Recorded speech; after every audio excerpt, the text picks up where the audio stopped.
سؤال مهم جدا نحاول نجاوب عليه باختصار. ايه رأيي في التلاجة الشارب الكومبي؟ ممتازة، مفيش غبار عليها. ليه في تفاوت في سعرها؟ علشان 3 حاجات. الحاجة الأولى بينزل منها مقاسين، مقاس 448 لتر ومقاس 558 لتر. الحاجة التانية بينزل منها باب عادي وباب زجاج. الحاجة التالتة فرق الألوان. تلاجات شارب الفريزر السفلي كلها انفرتر ضمان 10 سنين بتكنولوجيا ياباني تصنيع العربي. الموديل اللي هنتكلم عنه النهارده موديل 73 بيكون 558 لتر، وده استهلاكه للكهرباء قليل جدا.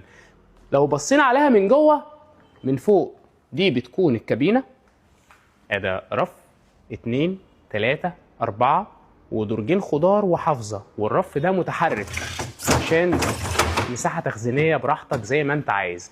الاضاءه الليد على الجنبين، وفعلا الكابينه دي مميزه جدا. من تحت بيكون الفريزر وده متقسم ل3 ادراج، ده درج اولي وفيه الايس ميكر، بعد كده درج تاني، بعد كده درج تالت اوسع واكبر ومتقسم من جوه. الوش شفاف والدرج خامته تقيله علشان يستحمل اي سعه تخزينيه. وكمان الباب بيكون بالمنظر ده، رف 2 3 4، والجوان ده سهل الفك والتركيب علشان التنظيف وعلشان فيما بعد لو في اي مشاكل يبقى سهل ان هو يتغير. دي كده التلاجة اللي هي من بره باب عادي مش زجاجي، بينزل منها ستانلس وبينزل منها لون اسود. بعد كده اللي بره دي زجاجي فيها شاشة تاتش، بينزل منها لون اسود وبينزل منها لون اسود متشبح نبيتي. ونفس الفكرة من جوه، مفيش اي فرق تاني. يعني التلاجة دي لو انا فتحتها كده هي اللي احنا كنا بنصورها من شوية.